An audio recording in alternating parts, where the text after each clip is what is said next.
एकदा एक पोरगी तिची मायबाप कामाला गेली आणि घरी एकटी होती. घरी एकटी असल्यावर एक पोरगं खेळत खेळत आल्यावर घरी म्हणलं पाणी आहे का प्यायला, पाणी दे. त्या पोरीने पाणी दिलं. पाणी दिल्यावर मागं पुढं बघितलं, ना तिचा मा आहे ना तिचा बाप आहे. मग एकटीच घरी मौका बघून चौका मारला. त्या पोरीला आपलं कार्यक्रम केल्यावर ती पोरगं तिथून निघून गेल्यावर तिचं संध्याकाळी तिच्या पोटात दुखायला लागलं. ती मायला म्हणली असं असं पोरगं आलं तर म्हणली पाणी प्यायला मागितलं आणि मला असं असं करून माझ्या पोटात दुखायला लागले म्हणली. ते मला सारखंच आता हे करेल, त्याला सांग म्हणली काय. तर तिची माय तिला धमकीलं, आता मला म्हणली कोणाला म्हणू अजिबात, नावच काढ नको कोणापाशी. जी झालं ते टाकली 6 लाखाची. ती पोरगी गबसला. ते पोरगं डबल आलं दुसऱ्या दिवशी. त्याला मजा यायला लागली. त्या वयात त्याचं वय तरी काय चुकीचं आहे का? त्या वयात हार्मोन चेंज होते आणि कुठंतरी त्याला मजा वाटायला लागली. दुसऱ्या दिवशी आलं, तसंच केलं, गेलं निघून. आता ती मायला सांगा म्हणून भीती वाटते, पण मायने काय केलं नाही. त्याला वाटलं हेच माझं कोणच काय करू शकत नाही. ते रोज झालं करायला लागलं.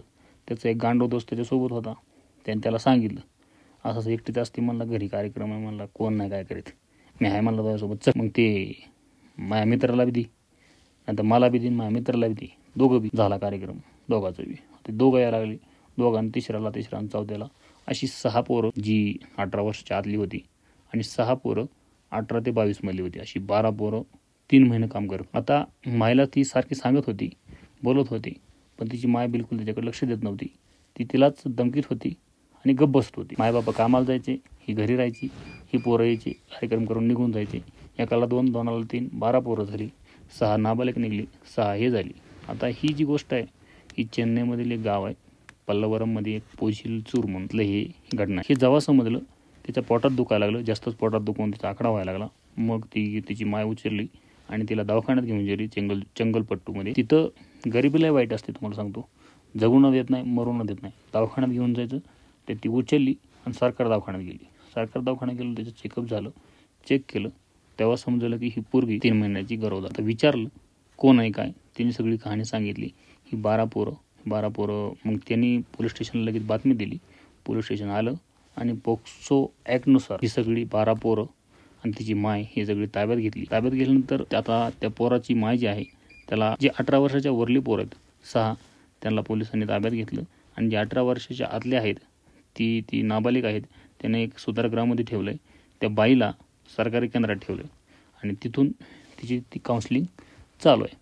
ही घटना झालेली 4-5 दिवस झालं आणि ह्या घटना सांगण्याचा मेन उद्देश आहे, मायबापाला ही कृत्य माहीत असून मायबापाला सांगून शिकवून तरी पण डोक्यात उजेड पडत नाही. असले मायबापा नसलेले बरे, तुम्हाला सांगतो.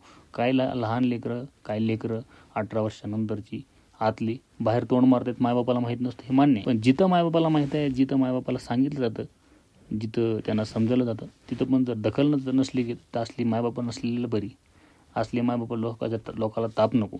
या पोरीला तेव्हा जर बघितलं असतं, सांगितलं असतं, समजवलं असतं तर हे एवढं कृत्य होत नव्हतं. कमीत कमी तिने तिच्यासोबत घेऊन जायचं, नाही तर तिच्या आईवडिला सांगायचं, ह्याला 2 झपकं द्यायचं, काही बी करता येत असतं. पण हिने काहीच केलं नाही आणि अत्याचार सहन करत राहिली. त्या पोरीचं वाटोळं केलं आणि हिचं वाटोळं झालं. जर तुम्हाला आवडत असेल तर नक्कीच सबस्क्राईब करा आणि फर्स्ट वेळेस कमेंट बॉक्स ओपन करतो, त्यामध्ये तुम्ही कमेंट करून नक्कीच आपली प्रतिक्रिया नोंदवा, ज्यामध्ये आम्हाला अजून व्हिडिओ बनवायला मोटिवेशन भेटेल आणि आम्ही असेच नवीन व्हिडिओ घेऊन तुमच्यापर्यंत येत राहू. तर अजून जर सबस्क्राईब केलं नसेल तर नक्कीच सबस्क्राईब करा आणि आमच्यासोबत कनेक्ट राहा. नमस्कार.